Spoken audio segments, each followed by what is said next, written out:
welcome to Beyond the Barracks, the podcast where service ends but the story begins. And I'm joined by Neil Jurd, OBE, who is a leadership expert. How's things? Hi, Gina. Nice to see you. Yeah, you too. We've been chatting a bit off air and solving some military problems already, haven't we? So we thought we'd best. Eyesight. Yeah, well, yeah, there's that as well. So for those of people who are listening who don't know you, what's your story? How did it lead you to joining the army from being a child? What did that look like? I couldn't think of anything else I wanted to do. I was like one of those kids who just wants to join the army, which seems to be increasingly rare nowadays. But I think back then it was quite normal, and nothing else appealed to me. Like genuinely nothing. I don't think there's another job I could have done. So I joined the Army Cadets when I was 12, and I had a brilliant time. And it absolutely focused me on going into the military. I had brilliant mentors, and I know you're a Cadet Force officer, and as you know, I was a Cadet Force officer recently. I had brilliant mentors, absolutely changed my way of thinking, my aspirations, my approach to life.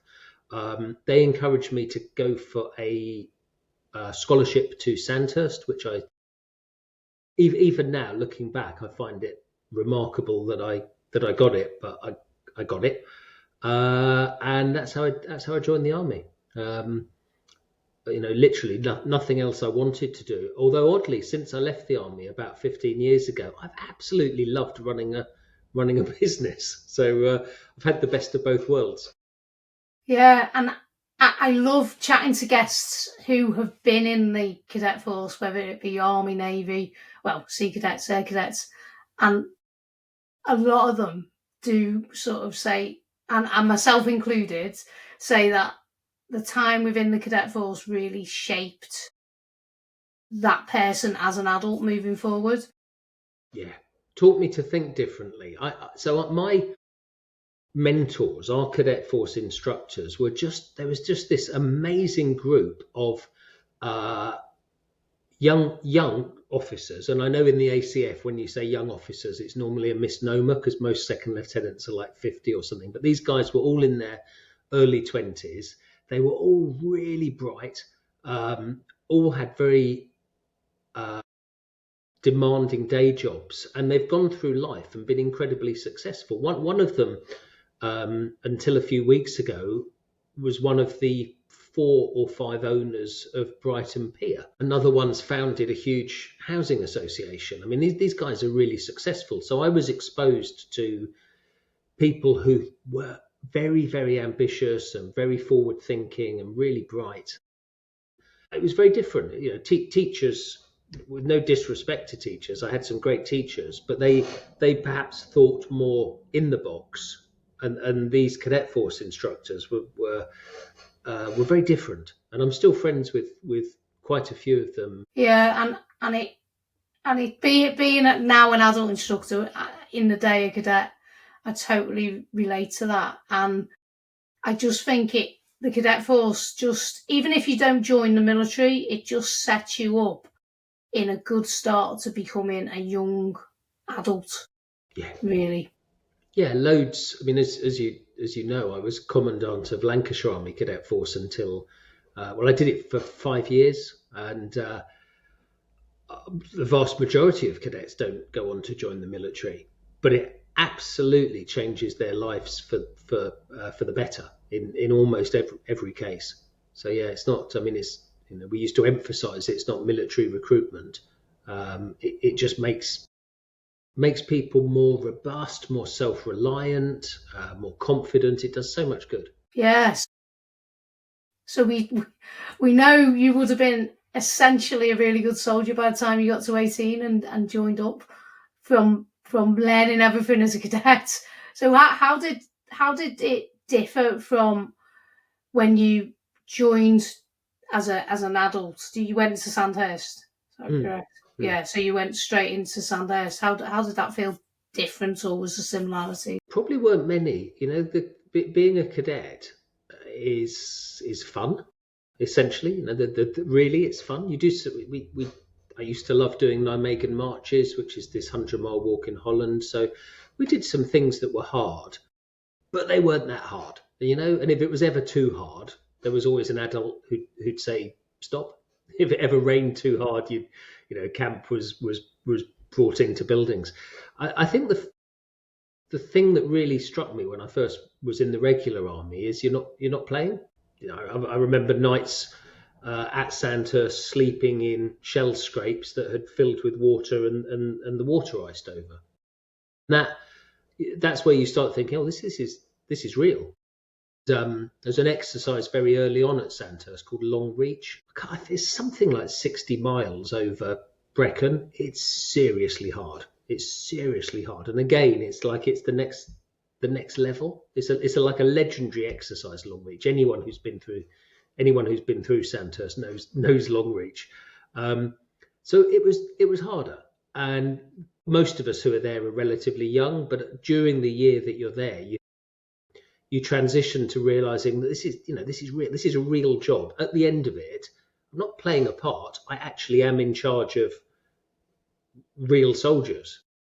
So there's some pressure on it. Yes, it stops being a hobby and it moves into being a job and I guess a career. Although at that age, I don't think many people, certainly back then, thought in career terms. Yeah, and I think for me, because I went the soldier route, my basic training I absolutely loved. It was hard. They beasted you, but I didn't struggle because I knew the basics. I knew drill, I knew fieldcraft and stuff. But you're exactly right. When your adult instructor might have took you out of the rain, that's not going to happen when you're in the army. You're like, sorry, that's your shell scrape. That's where you're staying. I don't care. So yeah, there is a little bit of a difference. And there's a humility as well in it. When you finish as a senior cadet, certainly I remember feeling like I was a fairly big fish in what seemed like a big pond at the time, and then you get to the regular army, and you're junior. You're the very bottom of the pecking order, whether it's as an officer cadet or a recruit. But there's everybody's above you, and that's different as well.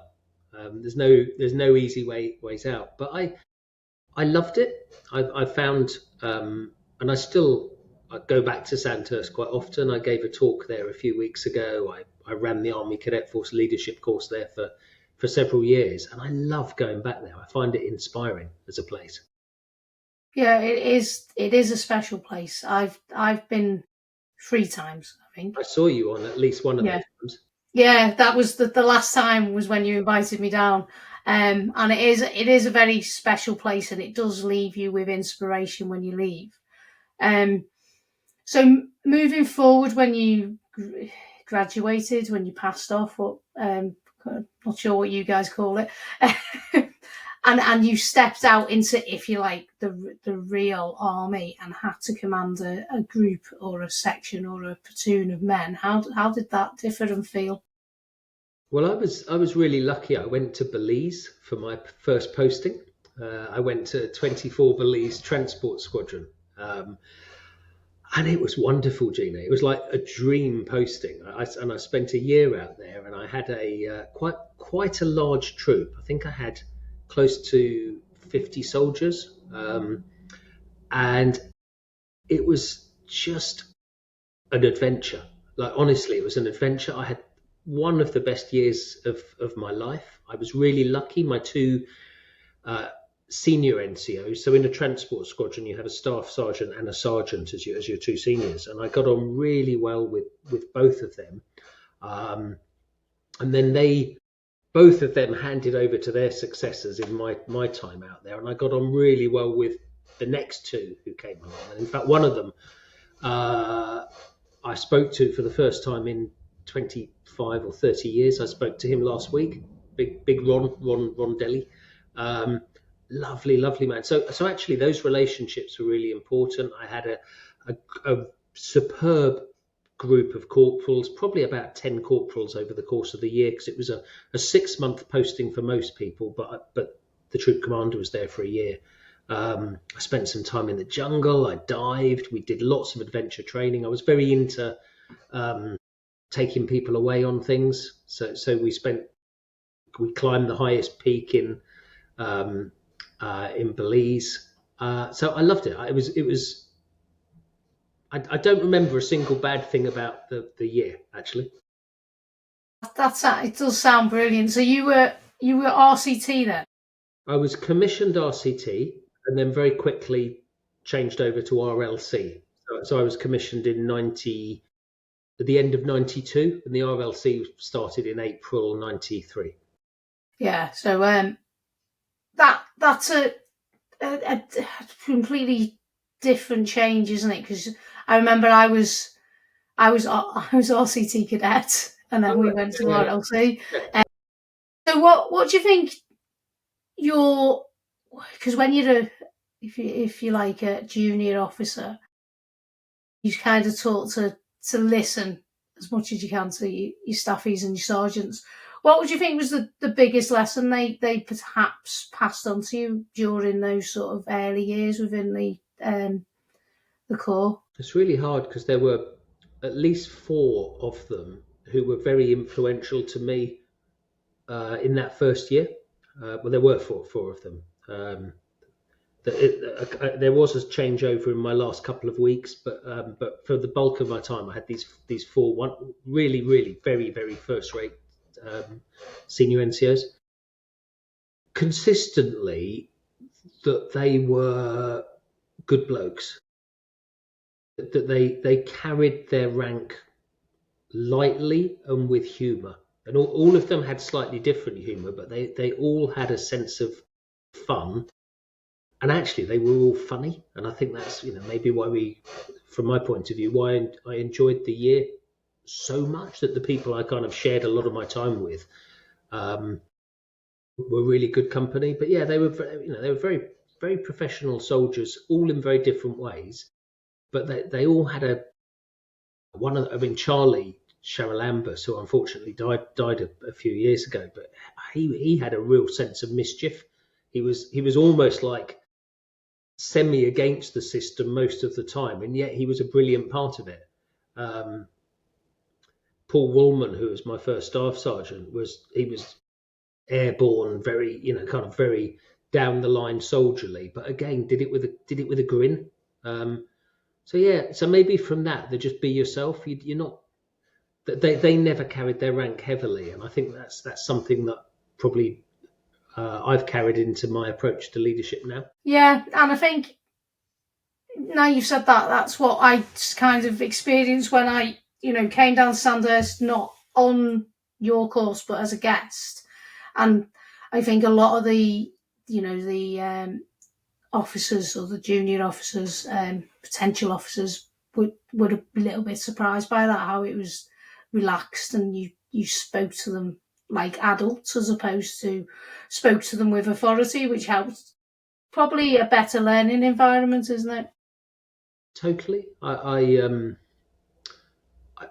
think. I mean, I used to say this on the ACF course, but your rank or your position are the most fragile form of influence that you have, and actually, it's almost all down to connection and relationships. So just build those, and if you're any good, people will want to follow you. If you're good, if you work hard, if you're competent, if you make an effort to lead, so you don't need to boss people around. You don't need to dominate the space. That's not my style at all. And especially with the ACF being a youth organisation, we're dealing with volunteers anyway. If you treat them badly, they won't come back. But the same is true in the army. You treat soldiers badly, okay, they can't leave quite so quickly, but they will leave. Yeah, they'll sign off. Yeah. So moving kind of forward in your career, what was your best posting? Because I know the RCT kind of work, the RLC kind of work similar to the signals. You posted to different regiments and stuff. So what would be your highlight apart from police? Had lots of really good postings. Because as you say, we moved around a lot. So I'm not going to give you one because there were several. I loved teaching at Sandhurst. I spent 2 years as a platoon commander at Sandhurst. I enjoyed Port and Maritime down in Southampton. I did 2 years there with 6 months in the Falklands as part of that tour. I was OC of a Gurkha, an RLC Gurkha, or a QOGLR Gurkha squadron. That was just brilliant. That included a Iraq tour on Telic 9. I spent time in Yemen as the head of a small training team, counter-terrorist training team. So Sierra Leone, I spent a year in Sierra Leone, and I absolutely loved that. I was there in 2001 to 2002. Actually, I really enjoyed most of my army career. The odd exception, I spent a year in Glasgow at the Manning and Records office, and I have to say I hated that. I didn't. It wasn't just. I didn't just dislike it. I hated it. I loathed it. I loathed every day of that job. But I think that's the only job I didn't like. Yeah, so that's a really varied career, isn't it? And what a lot of people probably don't realise is that when we think RLC, or originally the Transport Corps, we always think, tonners driving around carrying stuff, but people forget that there's also the port and maritime side of it as well, because we think Navy, don't we? But you guys get involved in all that side of things. I ran the port in the Falklands, and we had a small landing boat of our own and a few work boats. And I mean, the RLC at Marchwood used to have some quite big vessels. I can't remember how big the crew was on them, but it was like 20 or 30. It was a major's command, and we had two of them, and they were proper ships. They took, I think they could take 4 tanks. I might be wrong, but they were, these were big things. They went out of service a few years ago, but they've still got a fleet of landing boats. Yeah, which is, and am I right in saying that they've got trains as well? Yeah, there is a train. I think that's a reserve unit, actually. Yeah. There is and they might even be engineers. There are trains at Marchwood, but I have a feeling they're run by a Royal Engineers volunteer unit, I think. Right, yeah. It's probably a bit of a thing of the past, trains. Yeah, they do have them in the port. I'm not sure. Do you know, I don't know much about it, but I guess it's so if we were somewhere else, we had a capability to run trains. It might be for ammunition moving in the port. I have to say, I don't know. So we both served time at working with the Gurkhas. So how was that? What did you think of the curry? Because I loved it. Yeah, I dry fried mutton. I could eat it every day, and I have to say, in Iraq, I did eat it every day. Yeah. I loved my time with. So I commanded 94 Squadron QOGLR, which was based in Hallavington, and then we went off to Iraq for almost 7 months actually, and I just loved it. It was. I know you've just asked me what my favourite tour was, and I don't quite know, but God, that was close. It was. I worked with brilliant people. I had, again, it always comes down to the people, doesn't it? It's always like, I remember I had 2 great second in commands over my time there.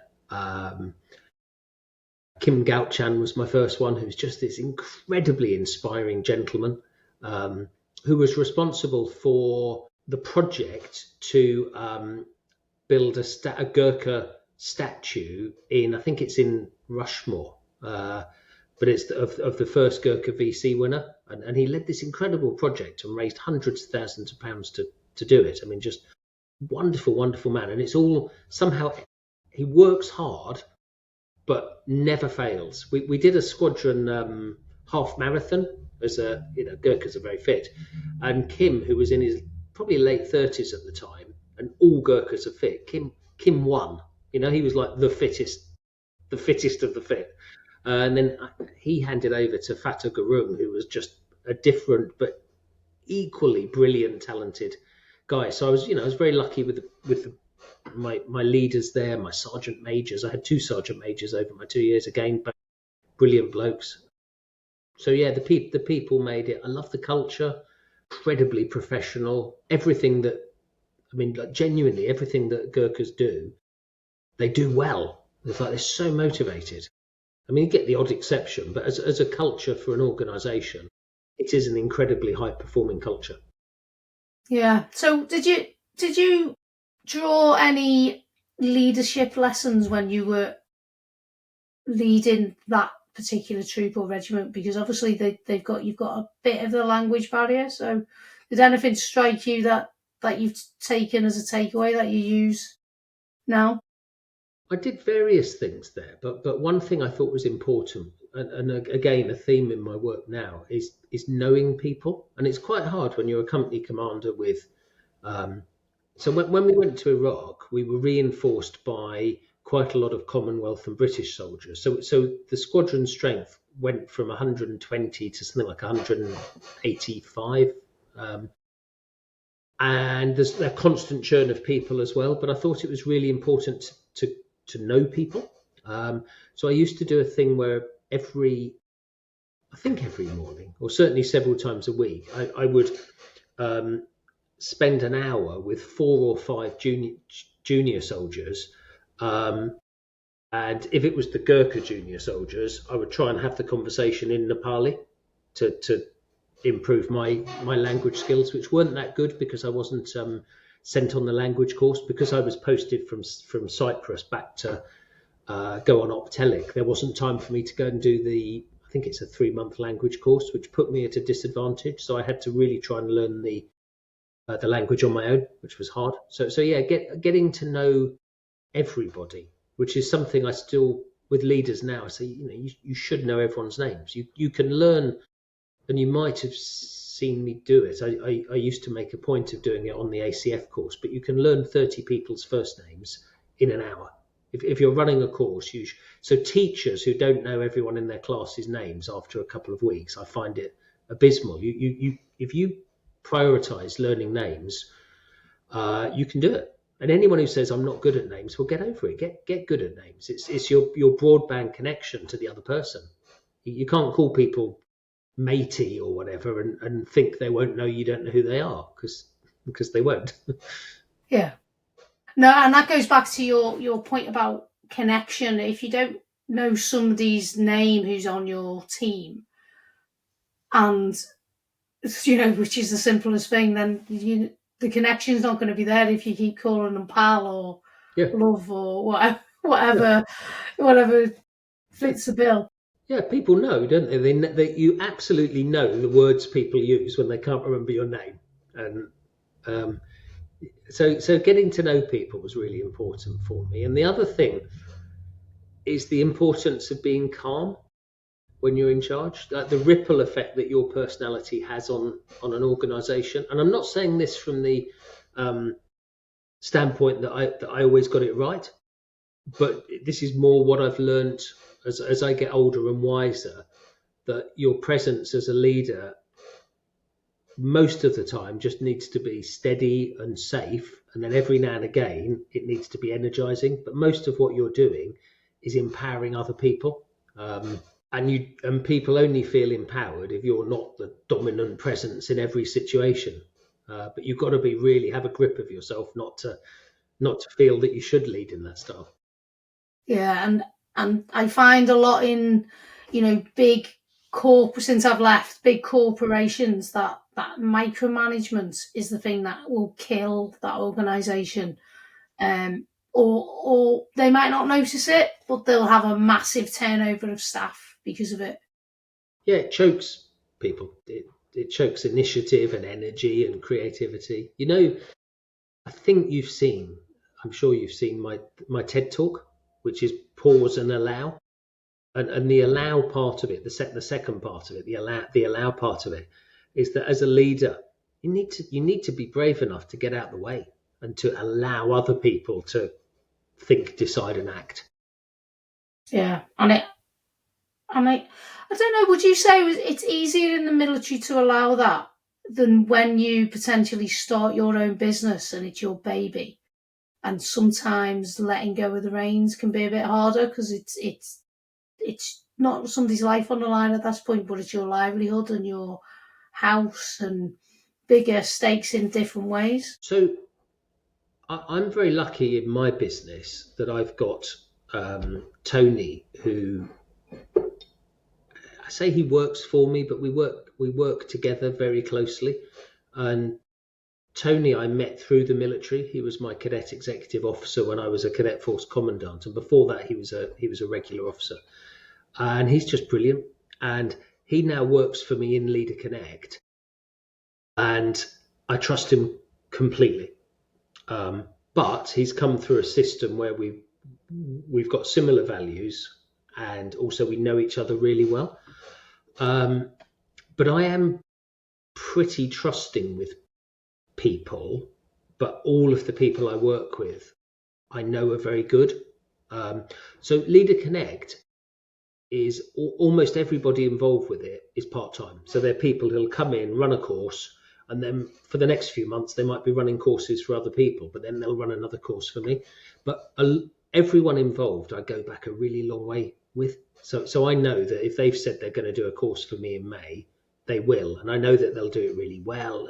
And the harder bit about running your own, or certainly the early days of running my own business that I've found, are that there aren't the people. There's an awful lot of stuff that as a company commander or commandant, I would have said, well, that's not my job. You do that job. You can't do that, can you? When it's initially it's just you or you and a part-time team.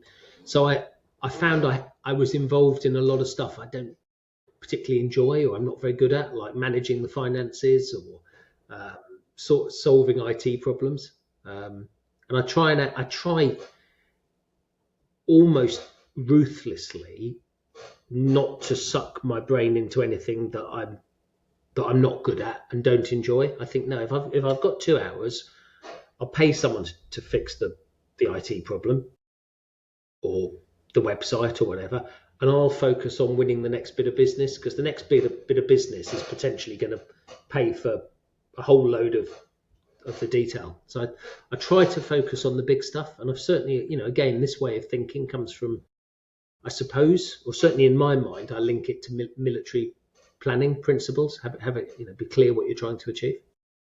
Yeah, and that's probably a good tip, because a lot of ex-military do end up setting up their own business, and when you're small, you do have to do everything. But if you've got the resources, that's a good tip to just spend it on an expert, because they'll do it quicker, and then you can concentrate on what your USP is or whatever you're trying to sell. And even if you haven't got the resources, so this sounds a bit crazy, but I found that having a bookkeeper or early on using an accountant, I used to be shocked by what things cost. I don't know whether you've gone through the same, but you think, well, seriously? You're like, and my accountant was costing me in the early years £500 a year, and I thought that was obscene.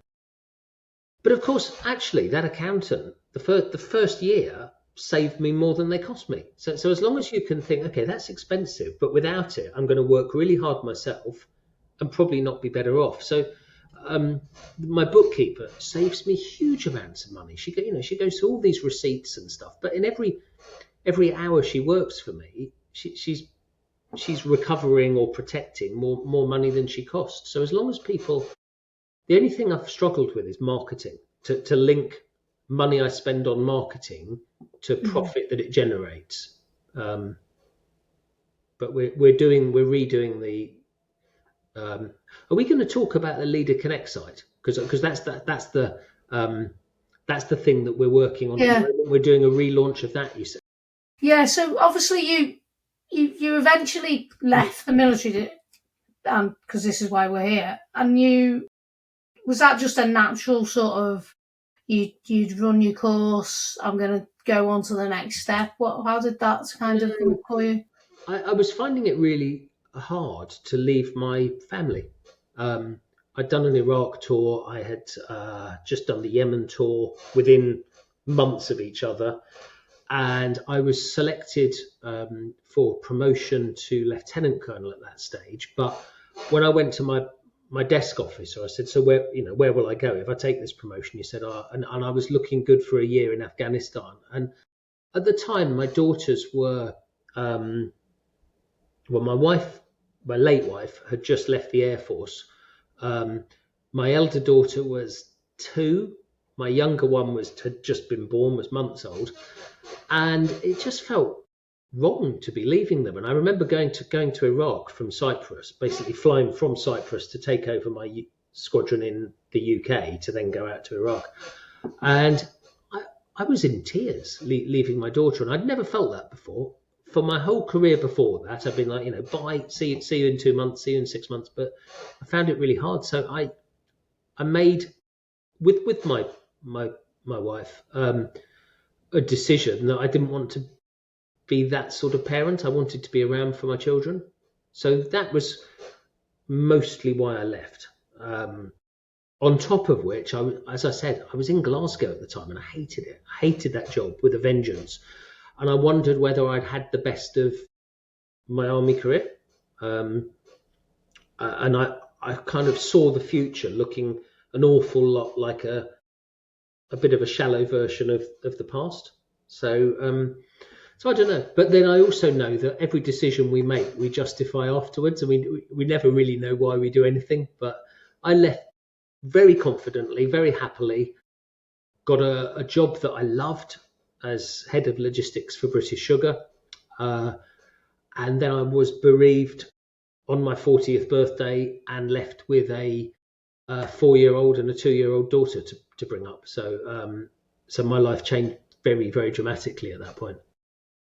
Yeah, and I guess, well, it's indescribable, isn't it? The loss that the whole family feels and everybody feels, but you tried to move on, and you set up a charity in her name, didn't you? Yes. So how's that helped with the healing? Well, at first it was, I suppose it was healing was probably a large part of it. Having someone stolen, off future stolen really, but also having the woman that I loved taken away. I guess it was a way of refusing to accept that she'd left the world, that her influence had left the world.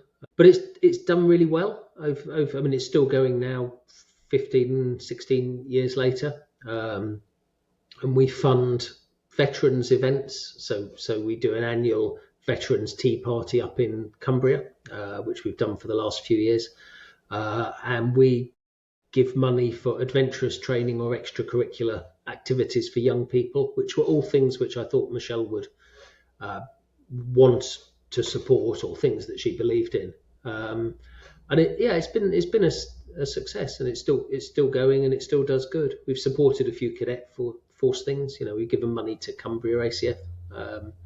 So it was a good thing to do, and my girls have been involved over the years in some of our fundraising events.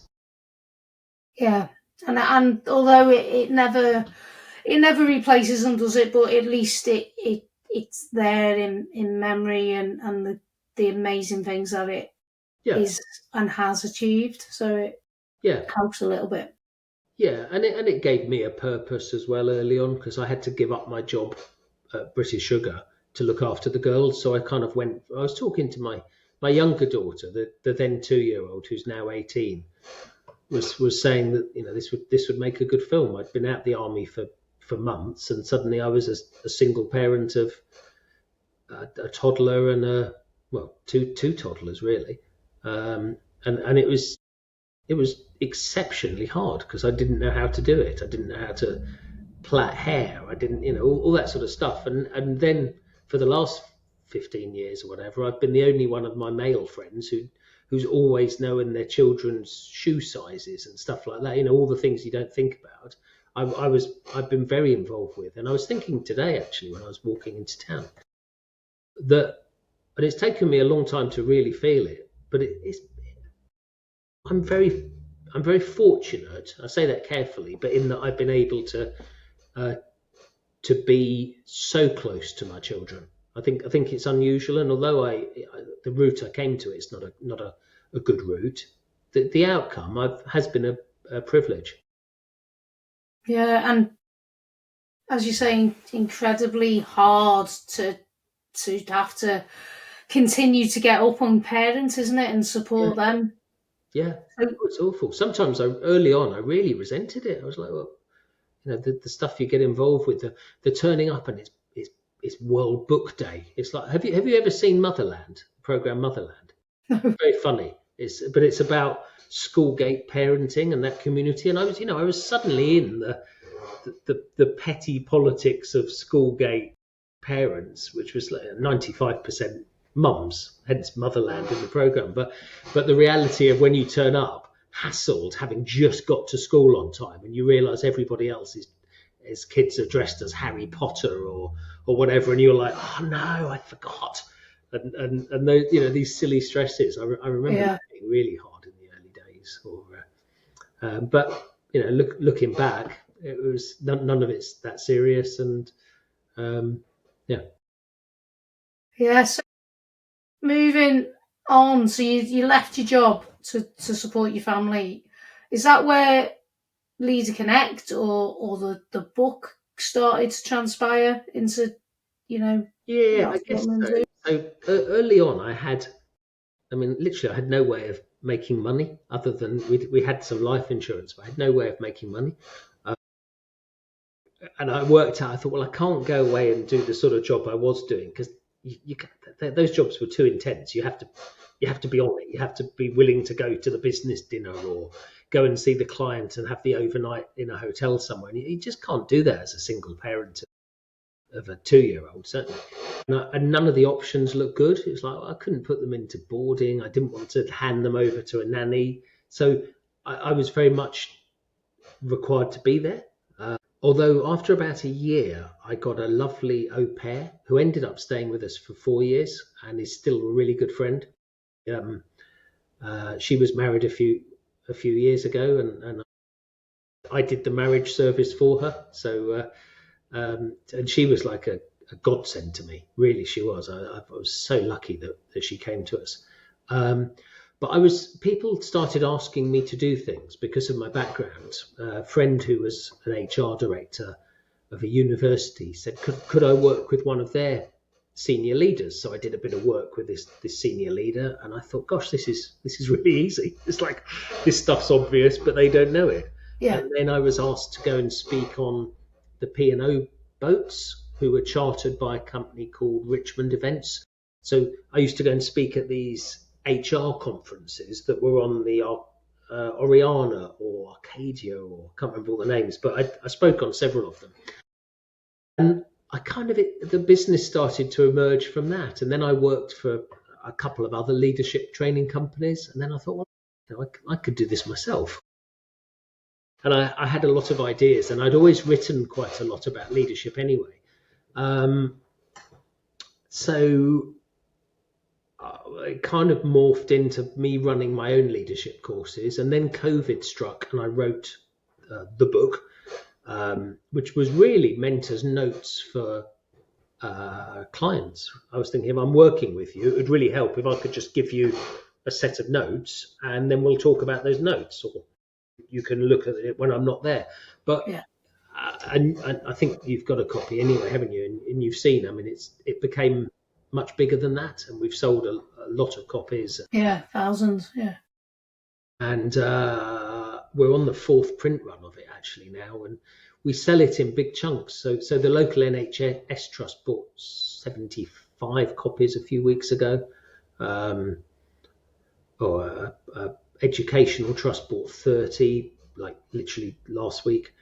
So we sell it in quite big chunks, and it sells well on Amazon. And then the book generates quite a lot of interest. And then I also set up the online learning platform of Leader Connect, and we run physical leadership training courses for various companies, mostly for quite big companies. So I've got these three things really. The book, which is kind of I guess it's marketing, but it also generates, it sells quite well. Is my chair squeaky, Gina? Can you hear my chair squeak? Yeah. Yeah, it's my chair, not me. I know I need to oil it. But then we run these residential courses that are all accredited by the Institute of Leadership. And then I've got an online learning platform, which we're just revitalizing again. It's like you've seen it anyway, I'm sure. But yeah, it's really from my perspective, really user friendly, and got so much content on there, which really helps. And I'm always surprised when people who haven't, I think it maybe haven't been through the military or any sort of leadership training, don't know, simple leadership like acronyms and stuff, and you're like, what do you mean you don't know SMART or the Udemy loop and things like that? But yeah, it is a really user-friendly platform, and I've done like the public speaking one and the mentoring one and that sort of thing. So it's always good to get tips, isn't it? Every day's a learning day, that's for sure. Well, that's the idea behind it. So if people do our residential courses, their organisation subscribe to it, but then also other individuals subscribe to it, which is the part of it that I want to push. So that's why we're rebuilding it with better SEO, so we can reach people we don't know. I'm very good at reaching people I do know. I now want the company to go well beyond my own network. Yeah, and that's part of the business, I guess, which as you were saying too before, you've got to try and trust other people to do all that like squiggly amp thing and whatever they magical mystery stuff they do on a keyboard. Yes. Yeah, because we're not. I think particularly in business, a lot of people don't think. They think their business is, putting up antennas or being a plumber, but nowadays the business is always going to be sales, because without customers, you're nothing, are you? Yeah, and it's really hard actually doing SEO, search engine optimization. I've read a lot about in recent months, and I've realised how hard it is. I thought I understood it, and it actually all my reading has just told me that I don't understand it at all. But I now understand that I don't understand it, and that's been helpful. Yeah. So, what do you think has been, since you started Leader Connect and written the book? What do you think's been your most sort of memorable course or moment when you've been teaching civilians? Because it's more civilians you're teaching now, isn't it? It's all business. Yeah, we don't do. I mean, other than the ACF course, where obviously I was running a course for Cadet Force volunteers, but no, all of our clients are in business or education. That's hard because every course is different. But in business terms, the thing I like is when we win a new client, and we've had three big wins over the last few years. One was a pharmaceutical company, Sanofi, who are huge. And we've run courses for them for 5 years. They've just closed in the UK, unfortunately. But that was a turning point. That was the point that we went from me just turning up and working with small teams to us being a company that run a big course and several times a year for an organisation. And that's when I started bringing in other people. We also picked up a couple of years ago a quant investment company, which might not mean anything to you, but they're and I can't even say who they are, but they're a very specialized form of investment company, but they are seriously high end. This is a really successful organization and a very different type of environment. But in that, and our third big client is the University of Sheffield, who we've now run courses for 5 years, and we've just started so we do a leadership development program for them. But we've also just just started a Women in Leadership course, which um, I but those three big clients, when we signed each of those up, they've each been like a stepping stone to the company being a bit more solid, being at the next level. So yeah, it's almost those business moments. The actual delivery on the courses, it's remarkably similar. Like whether people are in education or business or charity sector, as I, my ethos really is leadership's leadership. It's always the same. Know what you're trying to achieve, connect with people. It applies whether you're doing finance or education, running a school, running a university. It's always the same principles. You can apply them anywhere. Although we do teach it in a very interesting way, which you've seen a little bit of because I brought it in on IoT for the cadets, but we run these projects, we call them, like these experiential, almost like extended, more complicated command tasks where people get roles, responsibilities, teams, budgets, timelines, and then we put them through it and we let them feel what it is to lead, and it's really effective. So we do that. But yeah, I can't think of specific beautiful moments in the delivery. That those for me are more in the growing a business. What we actually do, the delivery, I really love it. It's always transformational. Genuinely, we always get good reviews. But growing a business is something else. It's that difference between working in the business and working on the business. Yeah. I like making the big decisions to rebuild the website or to put a chunk of money into marketing or Well, what do you think's when the person comes on the day or the weekend course? What do you think, or what feedback do you get back where they say that's the number one tip or something they're definitely going to stick to and take forward? Is there one defining thing that they always sort of say? No, but the thing that most people will find, the most common theme is that leadership doesn't need to be hard. So people will find they will carry leadership, being a manager or a director or whatever, they'll carry it a lot lighter. They'll feel less stressed. There's a lot behind why, but essentially, if you're clear what you're trying to achieve and then you can sell that to people, you don't need to be all over their case. You don't need to be chasing them. You get them excited about it and then you let them go.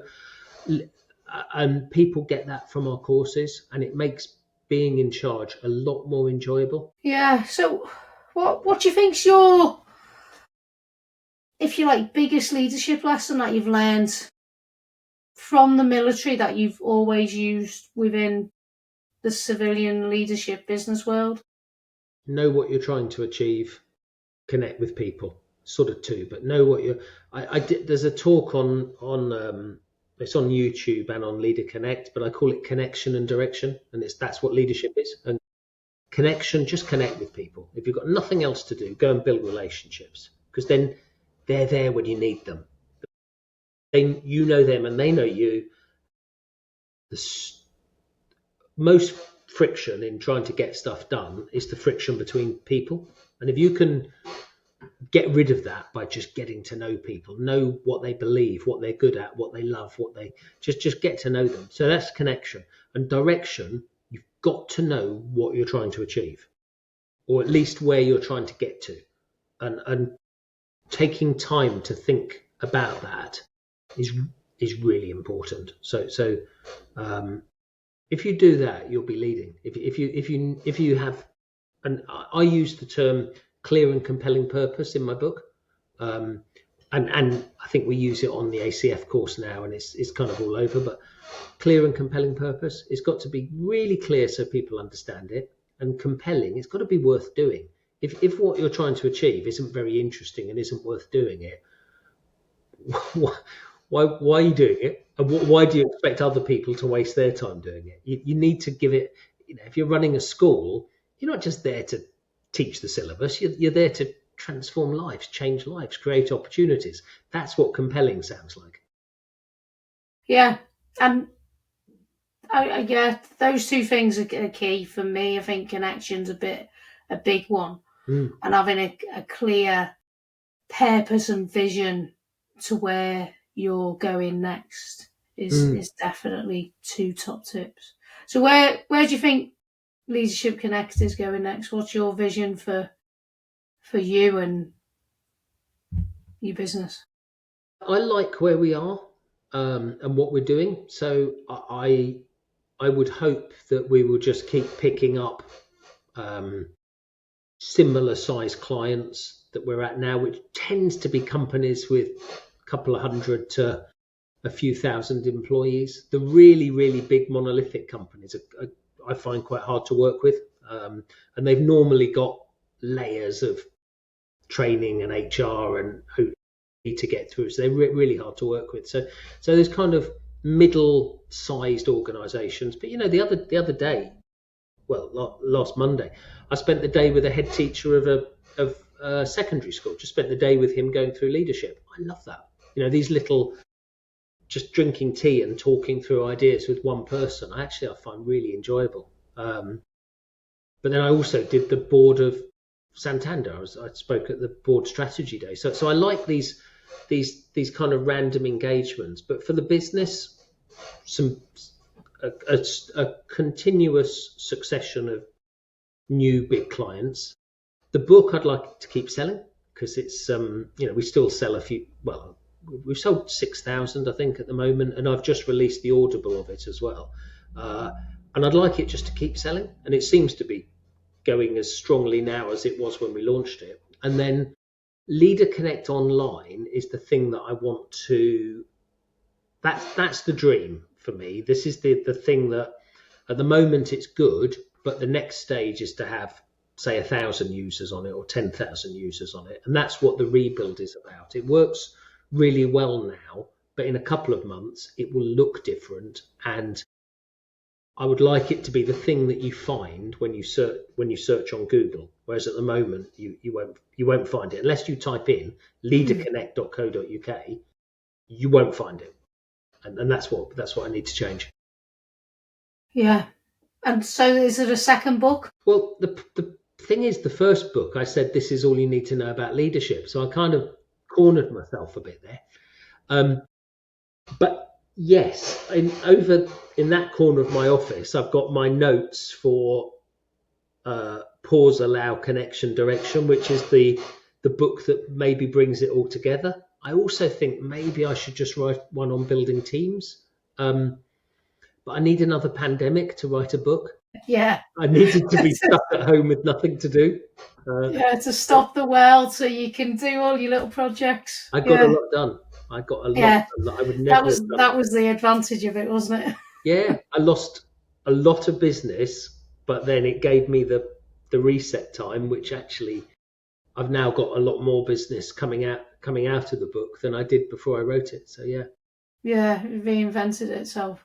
What about your book, Gina? You because I've got a copy of your book. Yeah, Military Memories. Yeah, so it's still going, still for charity. My memoirs are still written on the big computer behind this computer.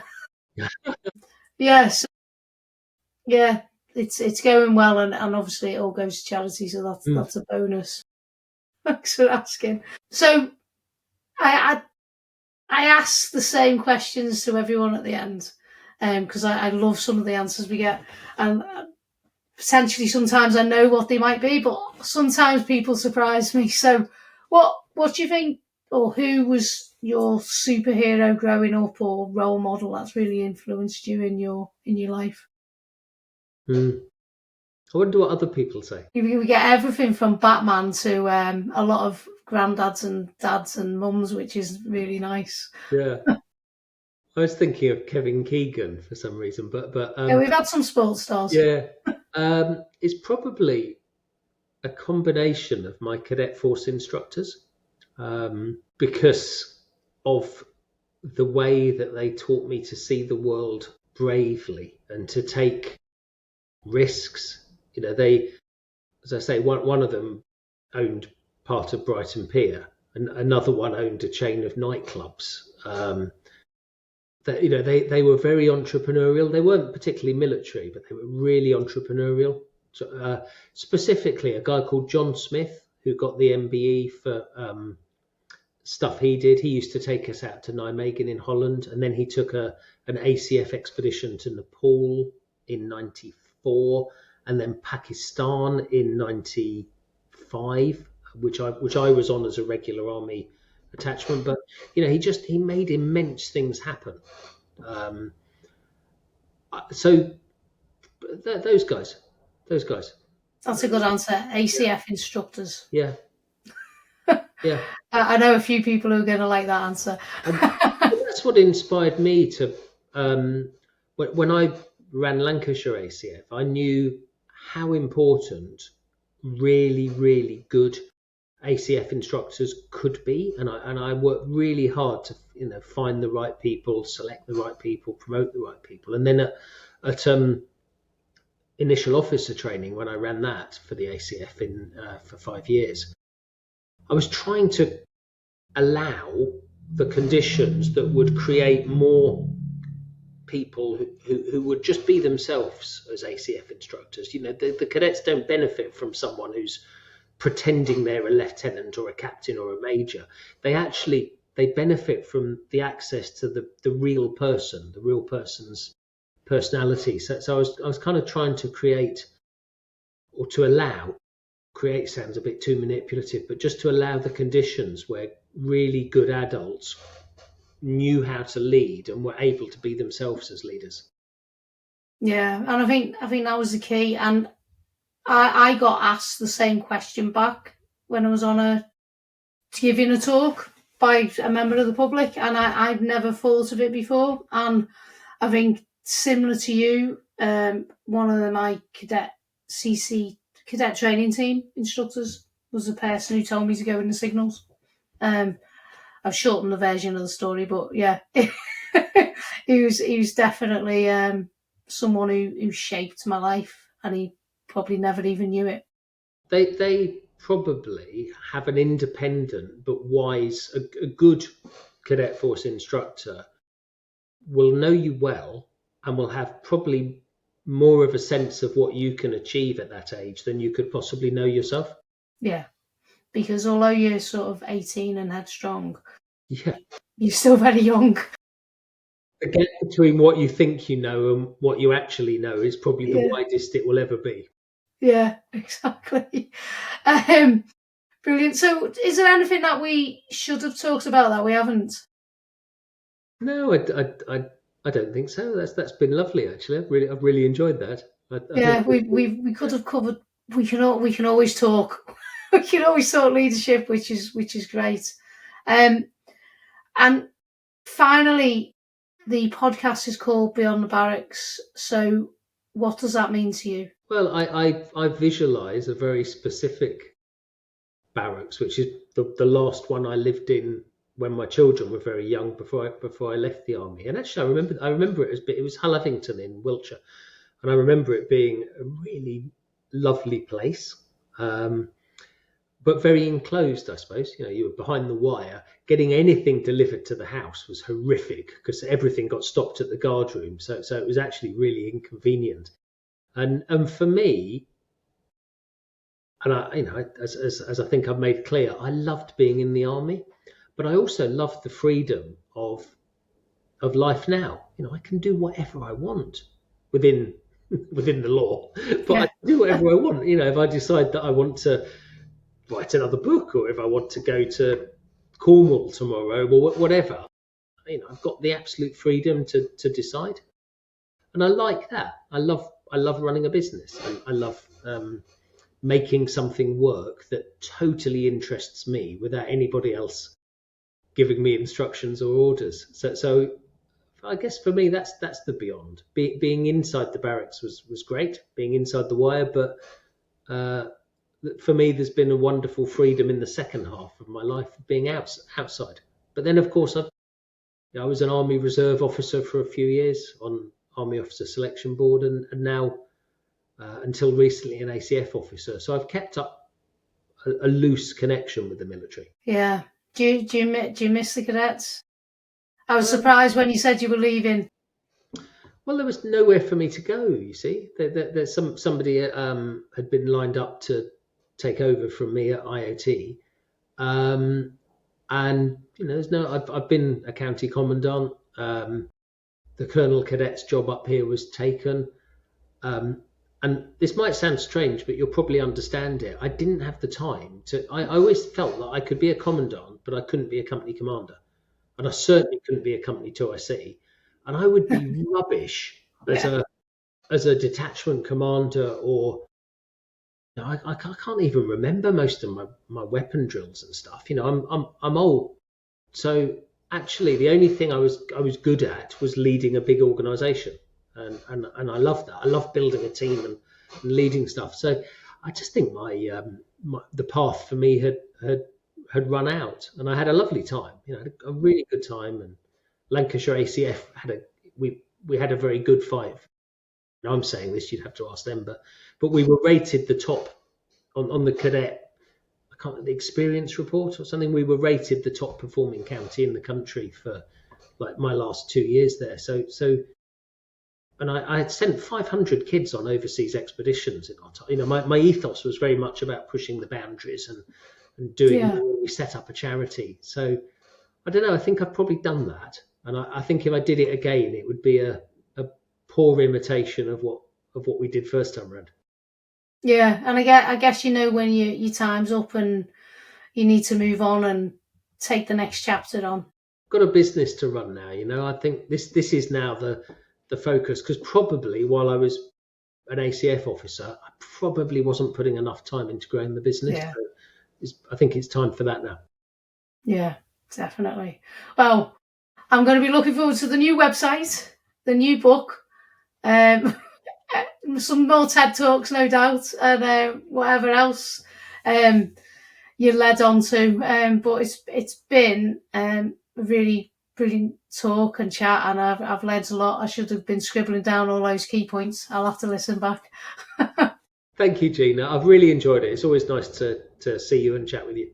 Yeah, likewise. Well, thanks for coming on, and I'll be following. Me too.